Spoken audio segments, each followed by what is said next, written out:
Okay, let's start class. So, let us summarize and review where we are so far in the story. So, there are three major interests, forces that are pushing the United States towards war with Iran. The first is the Israel lobby. Remember that the Israel lobby is composed of both Jewish interests as well as Christian interests, right? Representing the Jewish interest is something called AIPAC. And they have a membership of about 100,000. But they're very wealthy. There are many billionaires in this group. So this group has financial power. In fact, AIPAC is considered the second most powerful lobbying organization in the United States. The first is the pensioners, okay? There's about 30 million of them. And their lobbying organization is the most powerful. But AIPAC is second.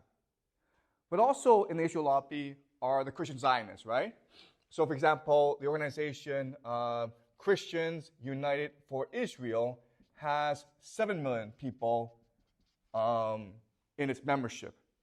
So together, the Christian Zionists and AIPAC are extremely powerful force in government. And they want a war in the Middle East in order to advance Israel's interests.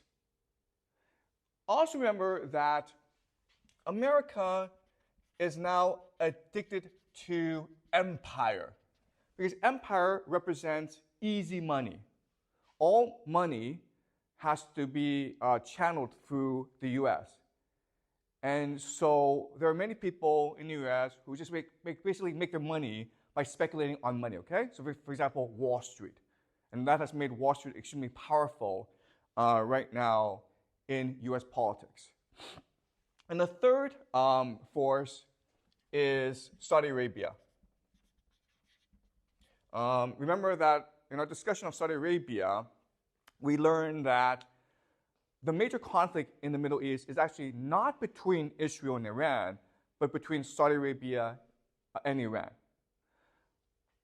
For Israel, Iran is a security threat because it supports Hezbollah and Hamas. But for Saudi Arabia, Iran represents a threat to its very existence. Okay? So Saudi Arabia must resolve the Iran problem soon. Right? Now, how these three forces manifest themselves is through Trump. Okay? So basically, Trump is their champion. And privately, there's a man named Jared Kushner who is Trump's son-in-law. He's married to Trump's favorite daughter, Ivanka Trump, okay? And Jared Kushner happens to be very good friends with both Benjamin Netanyahu, who is the leader of Israel, as well as Mohammed bin Salman, who is the leader of Saudi Arabia. Now, Jared Kushner's father, Charles Kushner, was a very prominent sponsor of AIPAC. In fact, when Benjamin Netanyahu comes to stay in the United States, he lives with the Kushner family. So one night, Benjamin Netanyahu had to stay in Jared Kushner's bedroom, and Jared Kushner had to sleep in the basement. Okay, that's how close they are. And Jared Kushner is friendly with MBS, the leader of Saudi Arabia, so friendly that when Jared Kushner started a private equity fund, Saudi Arabia invested $2 billion. Okay? So through Jared Kushner, these three forces are able to exert influence on Trump. As we also discussed, it's very likely that Trump will become president of the United States again in November, and he will pick Nikki Haley as his VP. And that means that Nikki Haley will be the one in the Trump White House pushing for war against Iran. As we discussed, Nikki Haley makes most of her money from the Israel lobby, okay? The anti-Iran lobby. We know from the first Trump administration that these forces are able to exert tremendous influence on Trump. Okay? And the evidence is, one, Trump withdrew from the Iran nuclear deal that would have secured peace between the United States and Iran. Okay?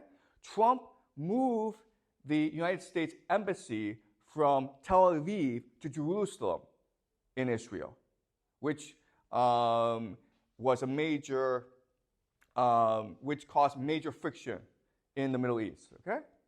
We also know that Trump ignored the fact that MBS killed a journalist. Okay? So we also know that Trump has been very friendly with Saudi Arabia.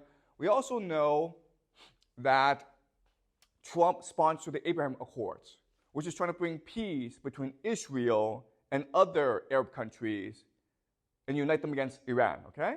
The last thing that Trump did, which is the most important, is that in January 2020, Trump ordered the assassination of General Qasem Soleimani, who is the leader of the who is the leader of the Iranian Revolutionary Guards. Okay? So from all this, we can suspect that in a second Trump term, war with Iran will be a major priority. Okay. So is this clear so far? All right.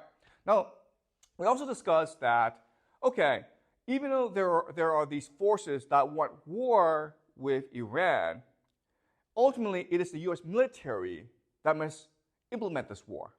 And if the U.S. military refuses to go to war, then the war can't happen. So we discussed that, unfortunately, the U.S. military is very different from what it was 30 years ago. Okay? 30 years ago, the U.S. military maintained very standard military doctrine. Okay? They maintained three very important principles that all militaries must maintain in a time of war. The first is mass forces. B is avoid encirclement, right? And the third is protect supply lines.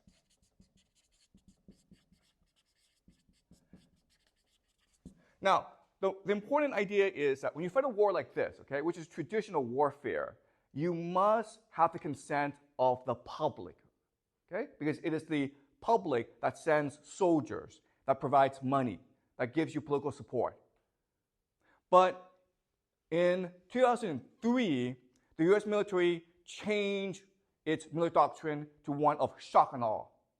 Okay? And what shock and awe means is that you don't have to follow these three principles anymore. You can use air supremacy.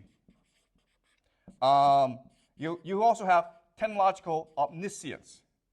And you also have special forces. And this allows you to fight wars cheaply, quickly, and decisively so that you no longer need public political support for fighting wars. And as we also discussed, this created the idea of hubris in the American military. So the American military, because of the 2003 war in Iraq, are confident that they can win any war, any place, against any enemy. We know that this doctrine is actually not true. And we know because of something called Operation Prosperity Guardian. Okay? So a few months ago, the Houthis, which are a rebel group in Yemen, they started to attack ships in the Red Sea. Okay? And a lot of trade goes through the Red Sea. So the American military dispatched a massive naval force against the Houthis. Were the Americans able to defeat the Houthis? No, they were not. And so what are the Americans going to do about it? What can they do about the Houthis?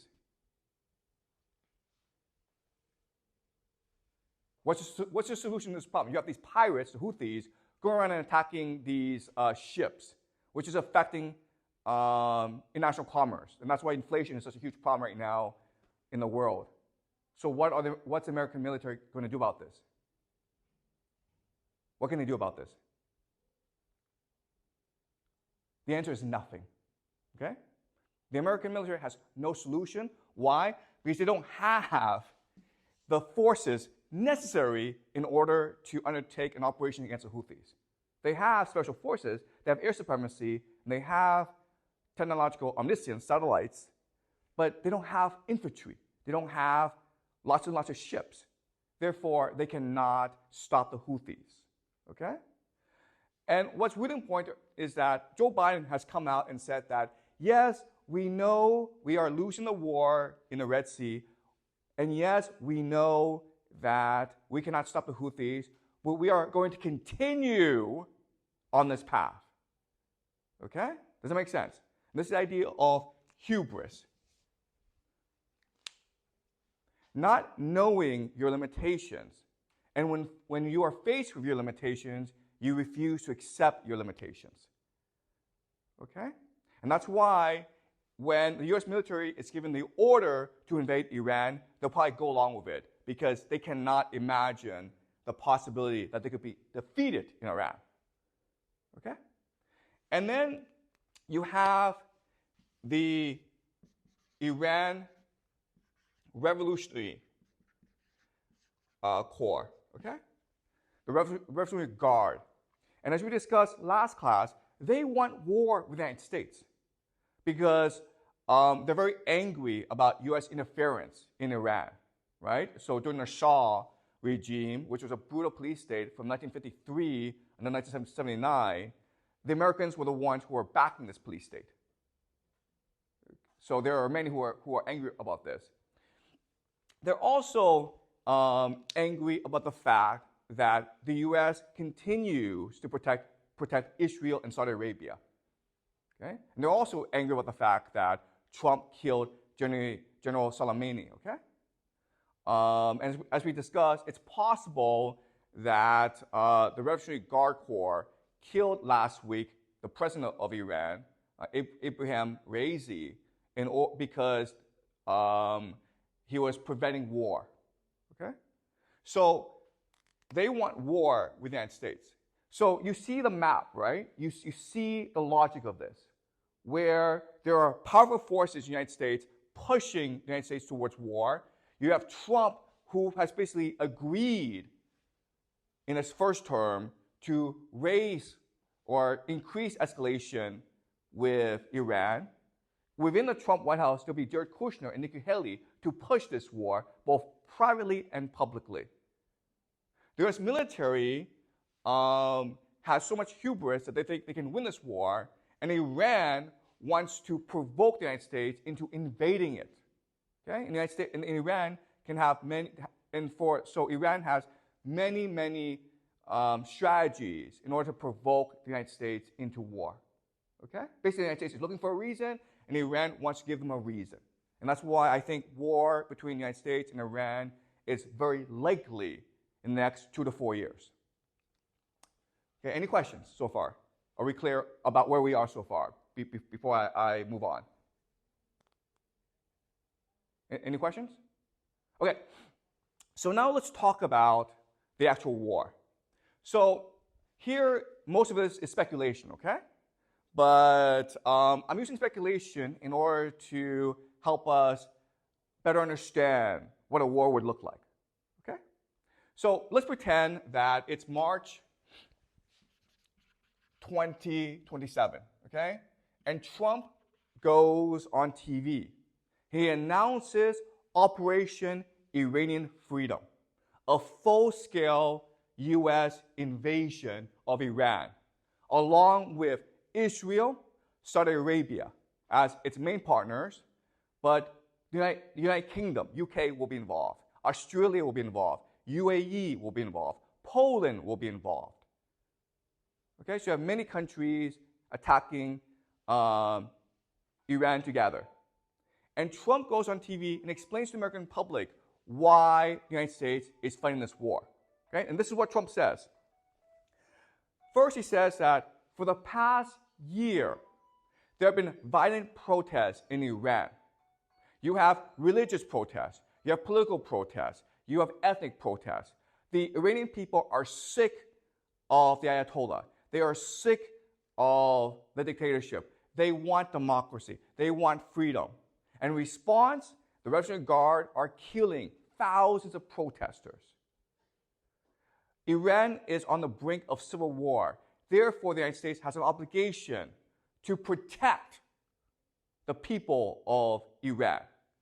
Okay? The people of Iran are praying for freedom and democracy, and the United States, the world's greatest democracy, must give them democracy. Okay? So the first reason is freedom and democracy. Second, U.S. intelligence, along with Israeli intelligence, have discovered that for the past 2 years, Iran has been working very, very hard on developing a nuclear bomb. In fact, Iran is only 1 month away from having 3 nuclear bombs, so that New York City, San Francisco, and Los Angeles could all be destroyed. Okay? So to prevent this, we must strike first to stop Iran's nuclear program. Okay? Third,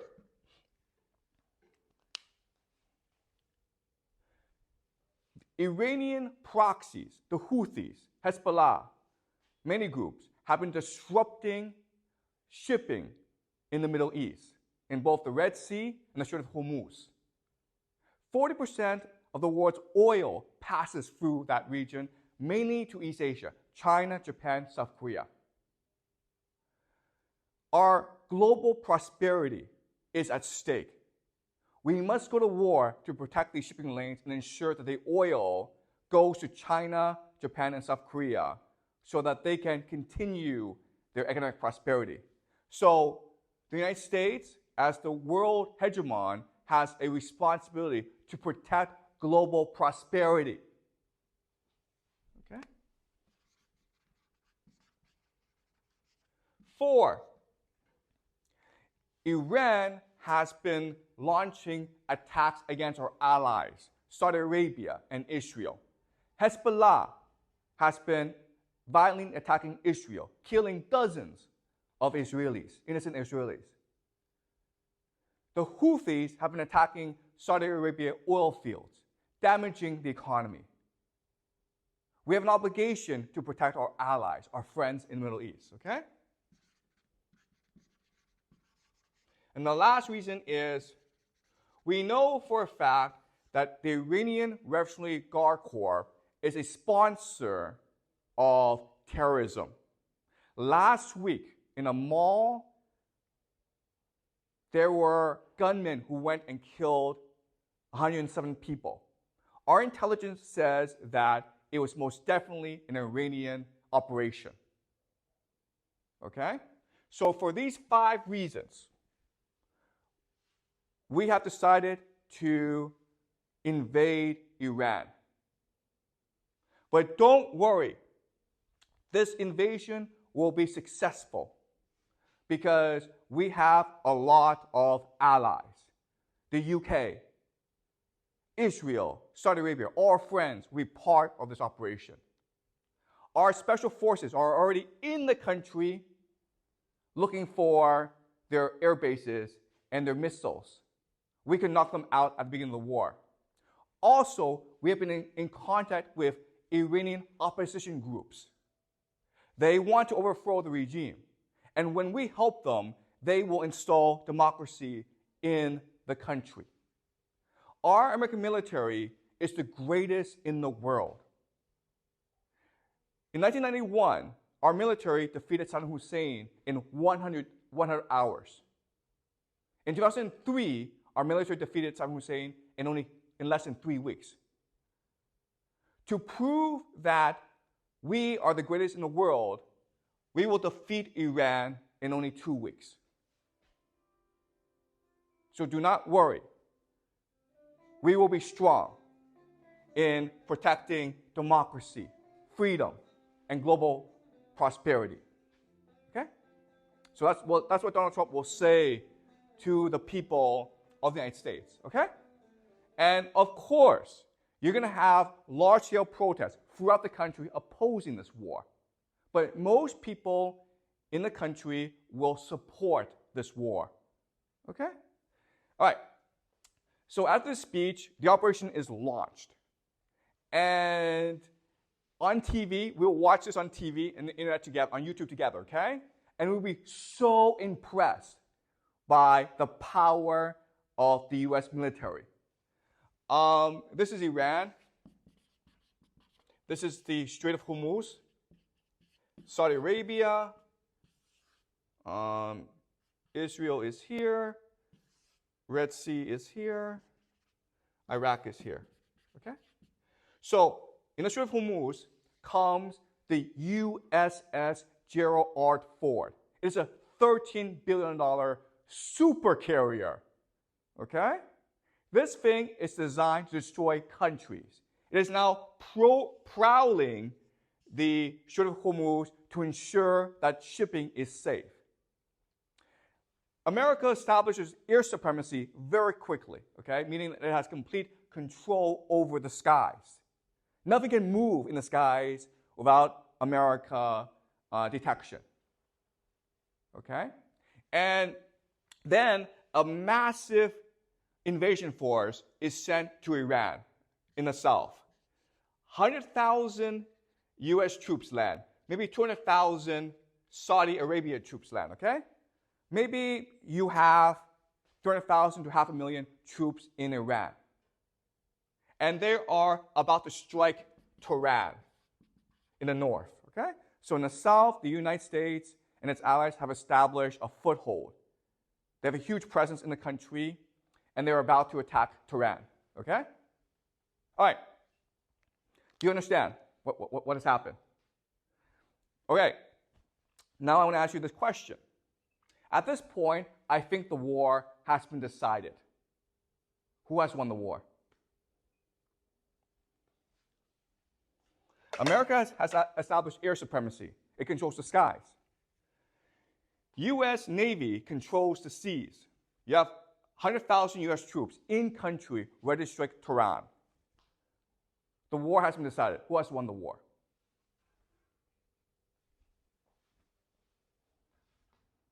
Okay, obviously this is a trick question. Obviously Iran has won the war. Why? Why? What's the problem with this plan? Okay? This is typical American doctrine, shock and awe. This is how they fight wars. But there's a problem with this plan. What is it?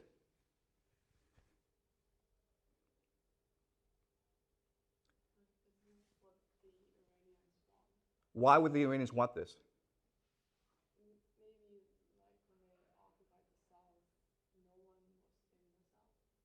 Okay, let's go back to traditional military doctrine, okay? In traditional military doctrine, you have three principles, right? Mass forces, avoid encirclement, protect supply lines, okay? These are three things you must absolutely obey if you are going to war, okay?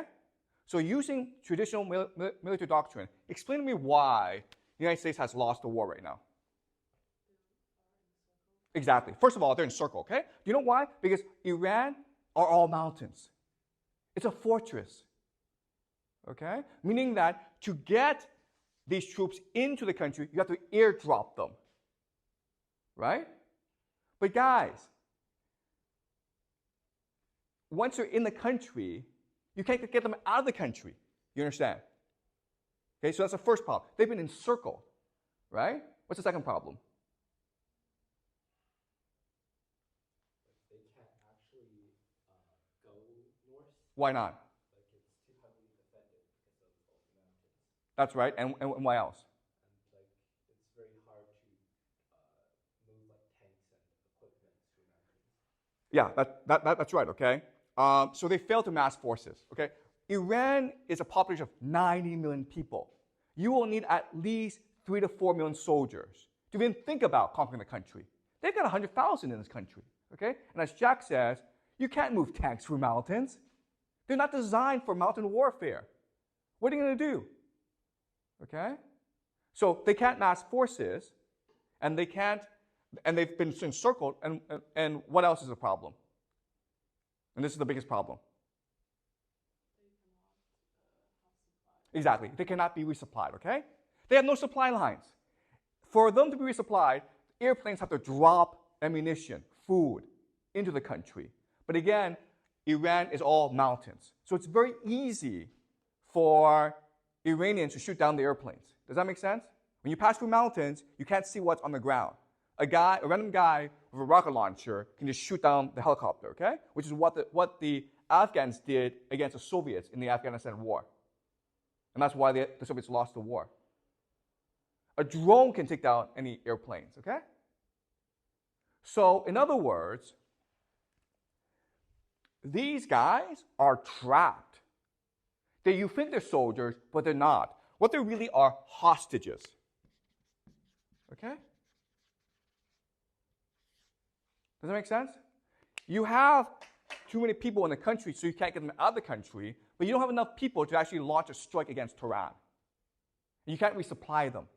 And they've been encircled by Iranian forces. All right? Does that make sense? Okay? Okay. Now, the logic of having 100,000 US troops in the country is that once in the country, all the resistance to the regime will rise up and strike against Tehran. The Iranian army will mutiny against the country. Okay? That's the hope. Why do we think this won't happen?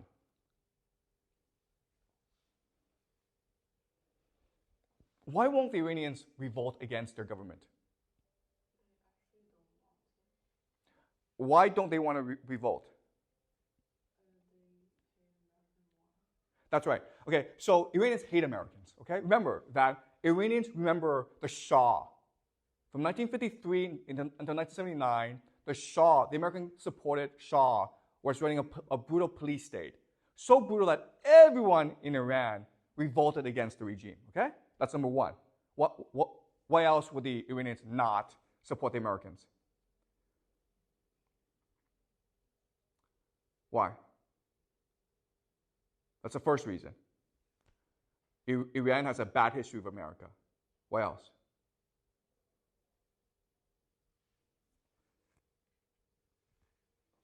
Guys, which country is next door? What happened in Iraq? America destroyed Iraq, right? From 2003 into 2011, America was there destroying the country. America said that it would bring freedom, democracy.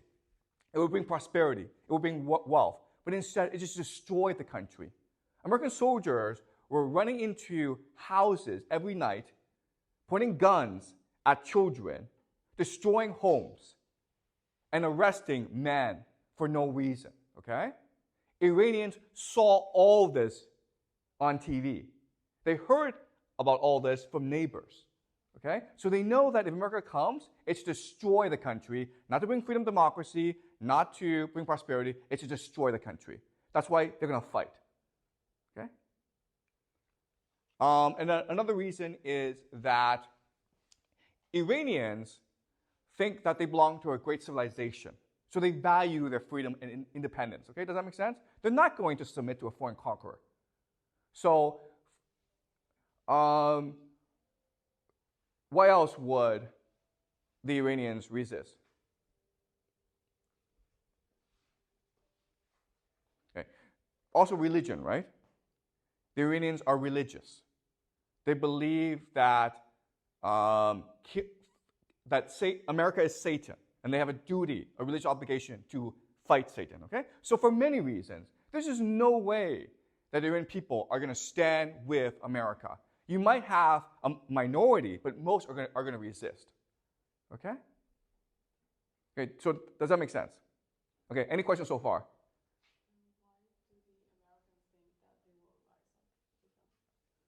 Okay, so that's a great question.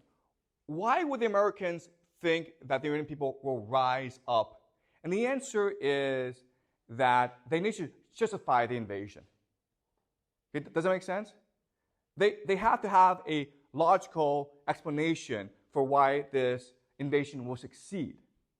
Because one of the criticisms against them will be like, you need 4 million people to invade Iran, They don't have 4 million soldiers. They have at most 1 million soldiers, okay, total throughout the world. They have about 60,000 in the Middle East. So they can't get 1 million soldiers. So their only explanation is, okay, well, we're going to pretend that once we invade, the people of Iran will support us. Do you understand? So it's not based on truth, but it's a explanation for why the invasion will succeed. Does that make sense?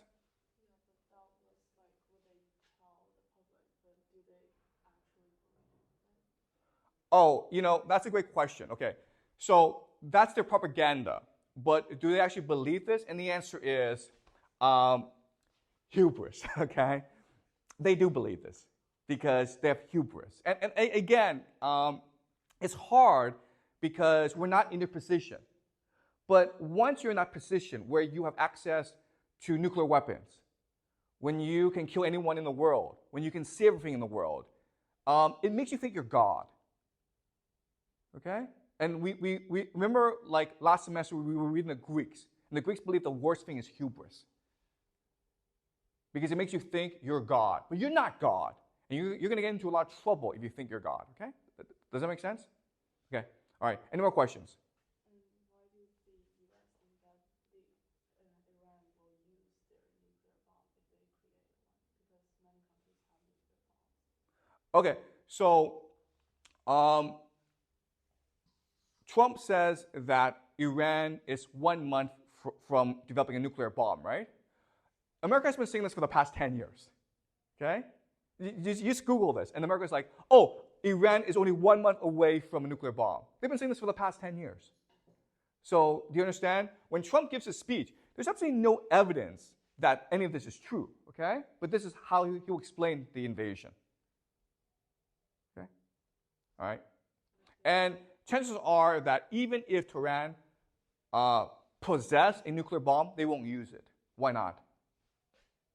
That gives America a reason to use its bomb. That's right. The reality is that there's only one way that America can win this war against Iran, okay? They can just nuke the country. And America will do that if it has enough, if it has a pretext, okay? So nuclear weapons is something that Iran is very afraid of, okay? So does it make sense? All right. So this becomes, so American soldiers are trapped in this country. Okay? So now the question then is, wait a minute here. Why would America do something so stupid as send 100,000 soldiers into the country for no reason and get them trapped? Okay? So that's a question. And what I want to do now is make you the argument that there are two ways that we can prove or provide evidence that this is true, okay? The first is historical analysis. Historical analysis means that are there historical examples like this? Okay? Are there historical analogs? If there are, then this could be true, okay? The second method is through game theory analysis. Why would the actors who are rational do something as stupid as trap 100,000 American soldiers in Iran? All right? So we'll first do historical analysis to find historical analogs, examples, sort of similar to this. And then we'll look at game theory to try to reason out the motivation of the actors. Okay? So let's first look at game theory. Oh, sorry. Let's first look at historical analysis. Okay. So the year is 415 BCE, okay? In Athens. Remember that we studied Thucydides, the Peloponnesian War, last semester, okay? So we will now discuss the Peloponnesian War. The year is 415 BCE. And for the past 17 years, Athens have been fighting a brutal war against Sparta, okay? It's a stalemate. And then for whatever reason, a man named Alcibiades, okay, has a suggestion. Okay, and his suggestion is to win the war against Sparta, let's go invade Sicily. And Nicias, his opponent, is like, why the hell would we want to invade Sicily? It's far away. And Alcibiades is like, well, because it has a lot of money. And if we invade the country, we can take their money. Okay?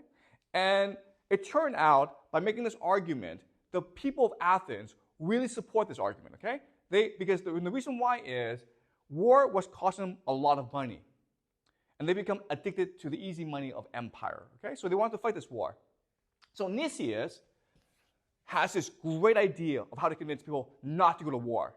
Okay? And what he says to the people is, okay, guys, I know you want to fight this war. I know that you think this war is a good idea, but Sicily is a huge place. It has a navy. Therefore, we need a massive expedition force against Syracuse and Sicily, okay? We need at least 5,000 soldiers. That's a lot, okay? Because the total Athenian population is about 50,000 people, okay? 5,000 soldiers is a lot for Athens. And we need about 100 ships. And the idea is Nicias is trying to scare people into not agreeing to not fight, okay? That's the idea. The Athenians say, that's a great idea. Let's send a massive force against Sicily and Syracuse so the war can be won just like that, okay? Shock and awe. So the problem, though, is that never before in its history has Athens sent a large expedition force against another power. Okay, does that make sense? When the Persians invaded, they were invading Athens. Athens didn't go invade Persia. So when you have sent a massive expedition force against another country, what is your number one problem? What is the thing that you must resolve? But the Athenians didn't really think about it because they had absolutely no experience in fighting a foreign war.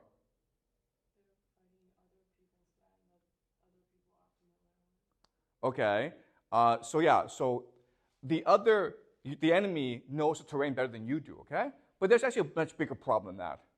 And it is what? Okay, the biggest problem is resupply.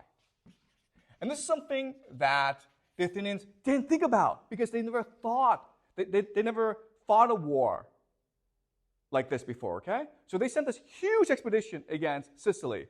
And Syracuse, which was a naval power, were surprised because they were like, why would the Athenians want to invade us, okay? So for the first year, the Athenians were destroying the Syracuse army. And the Syracuse army had to retreat back into their city, okay? And so the Athenians laid siege to the city. Okay, the Athenians, Syracuse is here, the Athenians are here. And the Athenians control the sea, right? Okay? So this situation is very similar to this situation, okay? Do you understand? But then what happened was that the Athenians couldn't resupply themselves. And the reason why is Syracuse also had a navy, and they could stop the Athenian navy from resupplying the Athenian troops. And therefore, the Athenian army was wiped out in Sicily. And this caused the Athenians to ultimately lose the war against Sparta, and it caused the Athenian Empire to collapse. Okay? Do you understand? And again, historians have been trying to figure out for a long time why the Athenians would do such a stupid thing as to send a huge army against Syracuse. Because the risk of failure was catastrophic. Okay? And the only answer is, well, the Athenians had hubris, okay? They never really lost the war, and they had become addicted to empire, which is the same situation America finds itself in today. Okay? Does that make sense, guys? All right?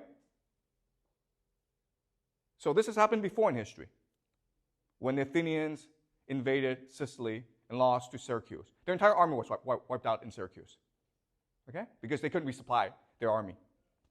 Does that make sense? All right. The second example we can look at is the Vietnam War.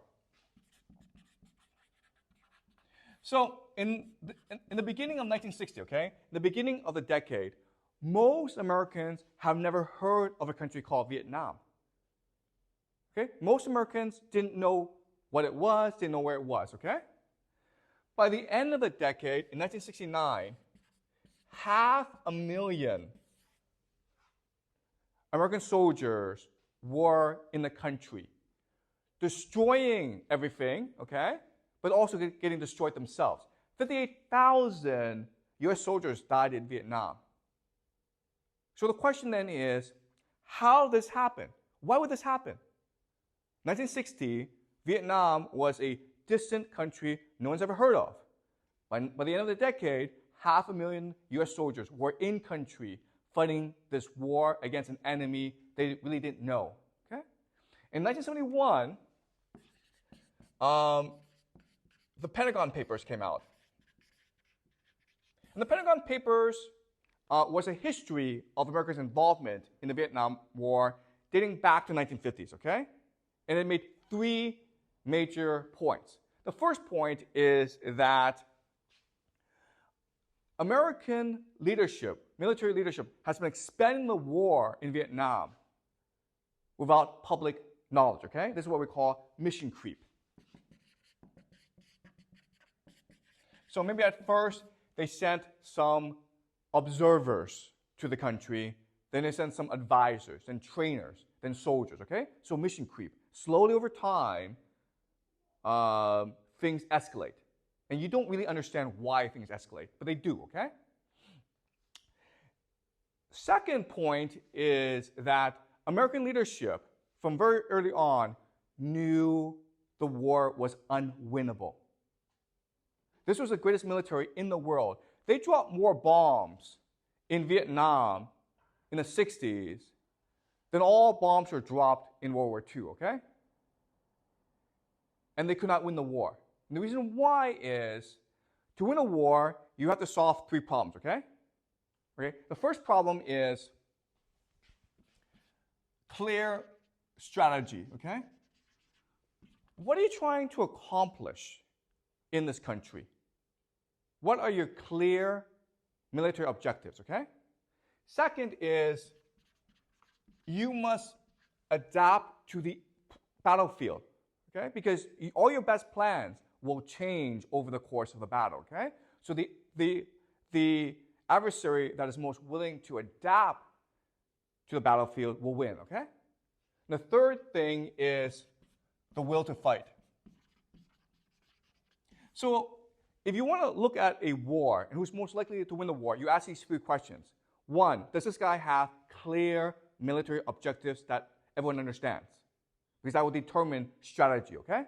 Second is this guy adapting to the battlefield? And the third is this guy, does this guy still have the will to fight?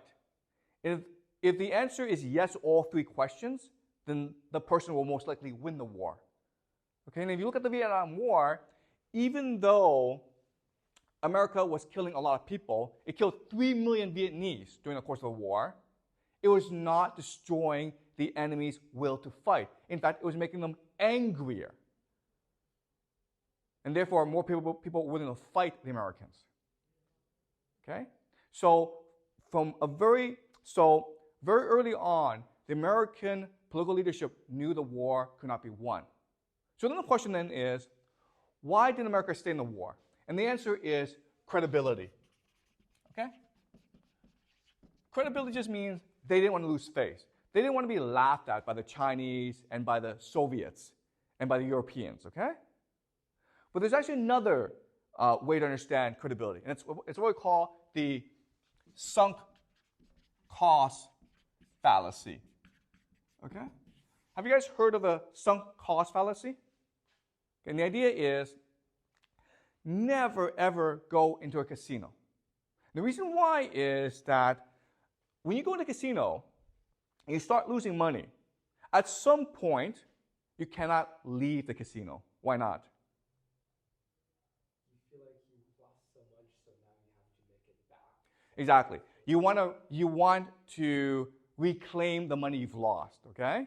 You've invested so much that you cannot leave. You have to get that money back.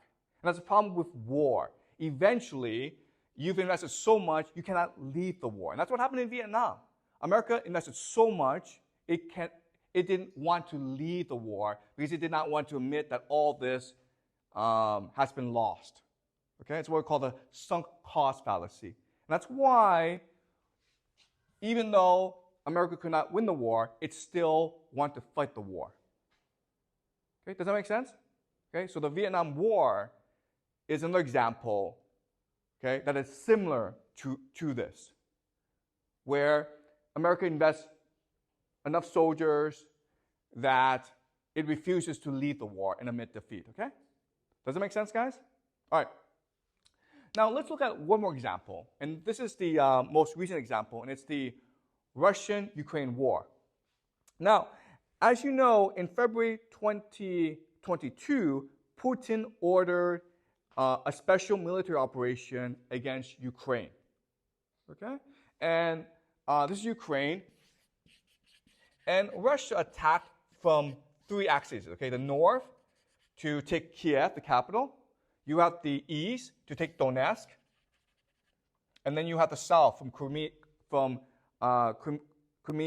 to take the south. Okay? And as we know, the north failed. Okay? The north attack failed, and the Russians had to turn back.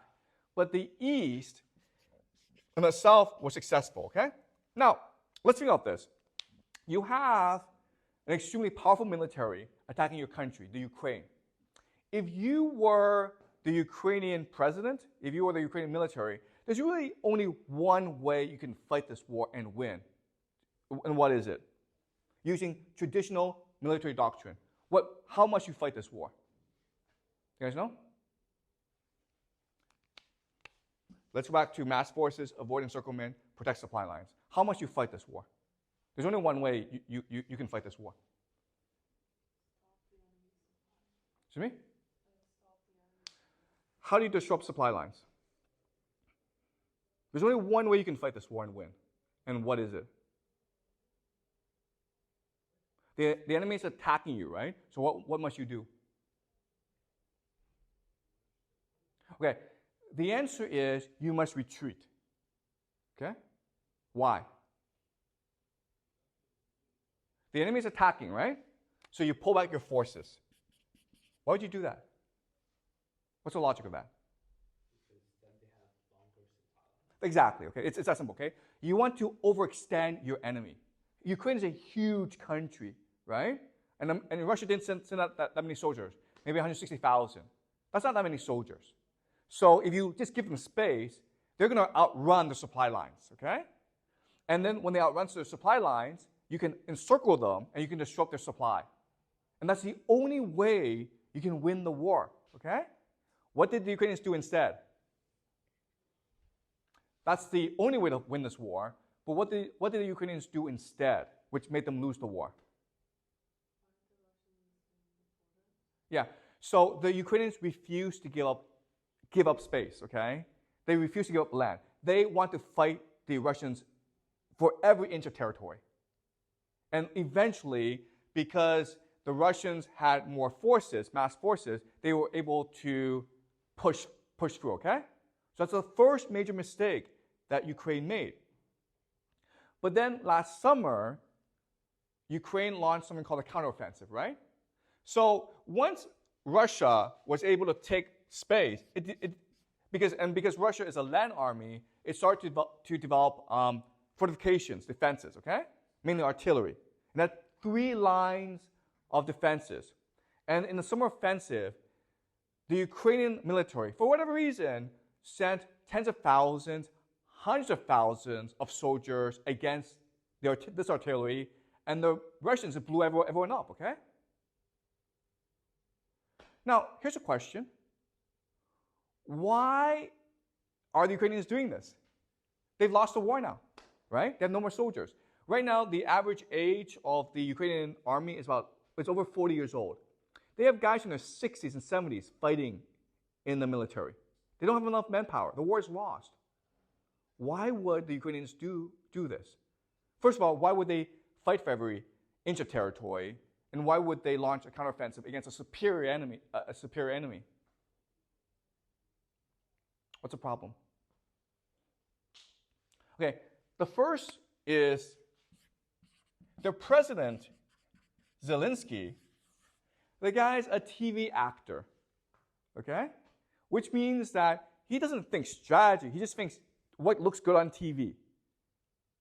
So for the first 2 years of the war, we're watching this on TV, right? And it looked as though the Ukrainians were going to win this war, right? I remember like 2 years ago, people were saying that the Ukrainians are going to march to Moscow and overthrow Putin. People were saying that, okay? And the reason why is that Zelensky is a master of public image manipulation, okay? He was distorting reality for people through television. The problem with that, though, is it's not reality, guys, okay? The reality on the ground is very different from TV, okay? So who else is like Zelensky in this world? Trump is exactly like Zelensky, okay? Do you understand?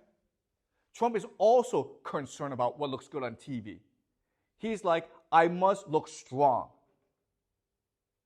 We must look as though we're winning this war. He doesn't really care about strategy, okay? So, because of this, it's very likely that he orders a land invasion of Iran because it would look good on TV, okay? So, the problem with Zelensky is he cared about what looked good as opposed to actually what actually worked, okay? But you also have other problems, like you have extremists in the Ukrainian military, okay? And guys, these extremists, they're Nazis, they're neo-Nazis. And so the traditional understanding of Nazis are people who kill Jews, okay? But the Russians don't understand Nazis that way because remember, Germany and the Soviet Union fought this war. So the Russians understood Nazis to be enemies of Russia who want to kill Russians. And there were many neo-Nazis in Ukraine. They hate Russia. They want to kill as many Russians as possible. Okay? And they're the ones who are pushing for as much war as possible. Okay? So you have these extremists in the Ukrainian military. Okay? The last reason is NATO. So it's an open secret that NATO is helping the Ukrainian military against Russia. You have NATO military advisors devising strategy against Russia. Okay, so it's most likely that the summer offensive last summer was a NATO plan and not a Ukrainian plan. It's possible. We also know that NATO special forces are in the country directing missile strikes against Russian forces. Okay, which means what? If this is true, and if Ukraine loses the war, meaning that it doesn't have enough soldiers to continue to fight this war, what will NATO do? Yeah. I mean, according to what happened to Vietnam War and the Athenian expedition against Sicily, it is most likely that the most likely outcome will be that NATO sends its own troops against Russia. Okay, so Macron of France have said that we want to send French soldiers, and the British Prime Minister has said that he is considering conscription for British people. Okay, which means that young British citizens will be drafted into the army to fight Russia. All right, so these are three historical examples that are very similar to what could happen in Iran. Okay, does that make sense, guys? All right, any questions before I continue?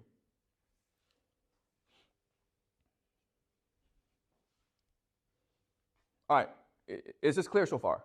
All right, now let's use another mode of analysis called game theory analysis, okay? And this is what I've been teaching you this semester. And the idea is that society, what happens in the real world, is a game among human beings. Okay, and each person is trying to play this game as to optimize the outcome for that person. Okay, so the question then is, why would the United States send 100,000 troops into Iran. So let's look at the individual motivations of the individual players, okay? So you have the United States. What does the United States want to do? What does it want to do? By doing what? And accomplishing what? It wants to topple the regime in Tehran, right? And you can only do that through a ground invasion, okay? So the United States is trying to topple Iran. But then you also have other actors, okay? So Iran. What does Iran want to do?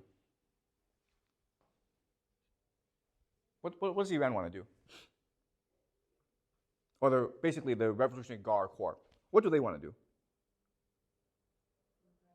Should we? They want to kill as many Americans as possible, okay? Do you understand? They want to force an American land invasion, okay? So Iran wants to force a U.S. invasion, knowing that if the U.S. invades, it has to lose the war, okay? It will lose the war because the Revolutionary Guard can just send suicide bombers against the United States, okay? Now let's look at Israel.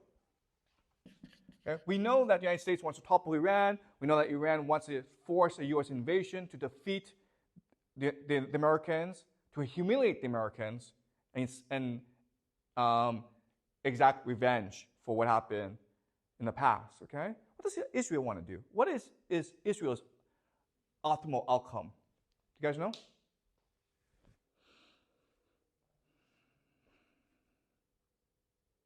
If you're Israel, what do you want to happen?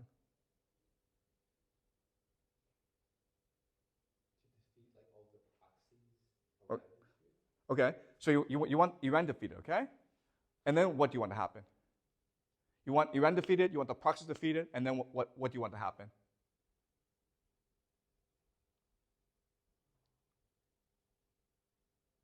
Do you want the United States to stay in the Middle East?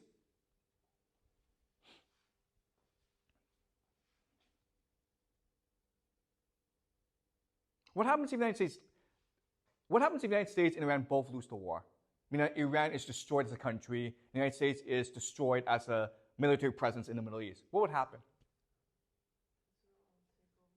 Israel becomes the top dog in the Middle East. Do you understand? Okay? Israel can now control the entire Middle East. So the optimal outcome for Israel is Iran and the United States are both destroyed. Okay? Do you understand? How about Saudi Arabia? What is their optimal outcome? Exactly the same as Israel. Exactly. Okay? Do you understand? Okay?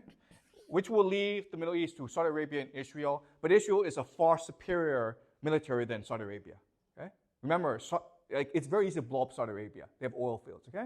Not that easy to blow up Israel. So Israel becomes a top dog. Do you understand game theory? In other words, all the major participants want an invasion of Iran. Okay? But they want different outcomes. And Saudi Arabia and Israel most benefit if this situation happens, where you have 100,000 U.S. troops in the country and they can't get out, okay? Because it becomes sunk cost fallacy. The United States can only pour in more soldiers. Okay, does that make sense? All right. So is this clear to you guys? Okay? You can either use historical analysis to get to this outcome, but you can also use game theory to get to this outcome. Any questions so far?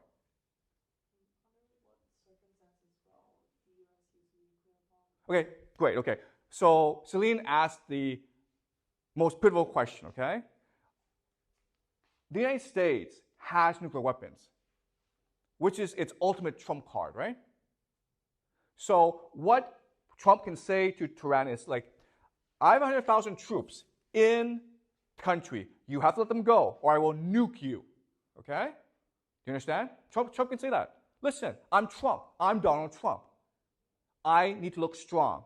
I have 100,000 troops in the country. I can't get them out of the country. So he says to Tehran, you either let them go, okay? You either guarantee him safe passage out of the country, or I will nuke you. right? So that's what will happen. That is what Donald Trump will do. Once the situation arises, the only way for Donald Trump to save face is to threaten Tehran and says, you either let my guys go or I will nuke the entire country. Right?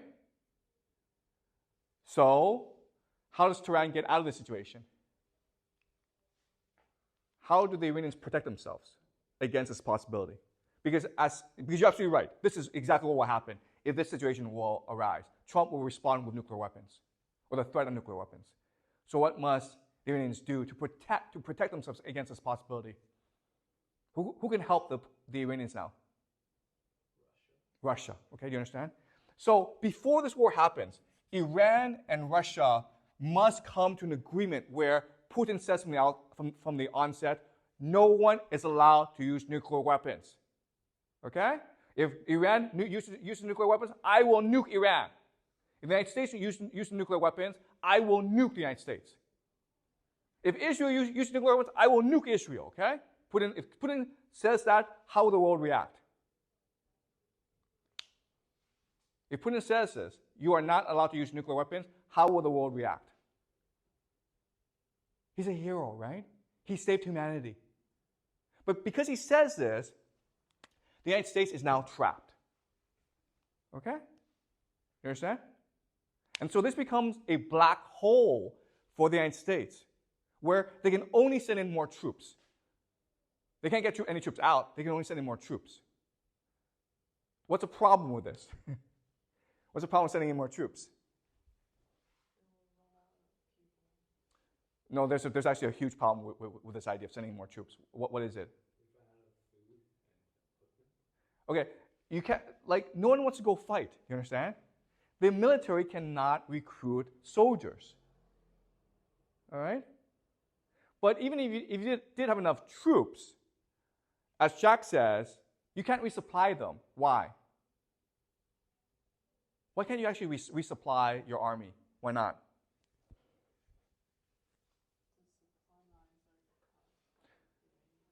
But there's a bigger problem than the supply lines. What is it? What do you need to create bullets and ammunition? America has no manufacturing capacity because America moved all its manufacturing capacity to China. Okay? Remember this. So for every one ship that America can build, China can build 232 ships. That's what the Pentagon says.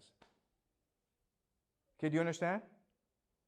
So if this war were to happen, there's absolutely no way America can win this war.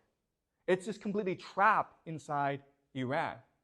And once it becomes trapped, some cost fallacy comes into play, and America just puts in all its resources into the country, but it's a black hole. Okay? It cannot use nuclear weapons because Putin has said from the onset, you are not allowed to use nuclear weapons. All right? But now the question then is, why would Putin do that? Right? Why would Putin involve himself in this war? And that's what we'll discuss next class. All right? How Putin sees this war and how Putin will react in this war. Okay?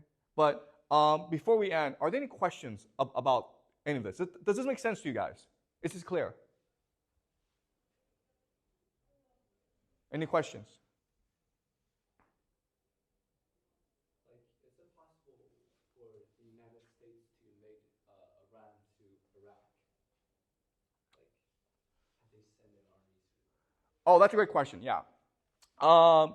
So the problem with Iraq is that Iraq is an independent country. Do you understand? There are 10,000 American soldiers in Iraq. So you would need their permission. Even if you had their permission, there's a problem here because there are lots of Shia militiamen in Iraq who are loyal to Iran. Okay, and they would see the American invasion force as an opportunity to attack the Americans. Okay, because there's still anger about the Americans for what happened in Iraq. But even if they could have a staging area in Iraq, they still have to deal with mountains. Okay, do you understand? All right. I mean, the problem is you have 100,000 troops in the country. You have to get out of the country, okay? And it's very hard to get them out of the country. If you go through the mountains, you're gonna get an ambush in the mountains. If you go through the air, those drones are gonna strike you down. That's the issue, okay? All right? Does that make sense? Okay. Any more questions? Okay, great. So on Friday we'll talk about Putin, okay?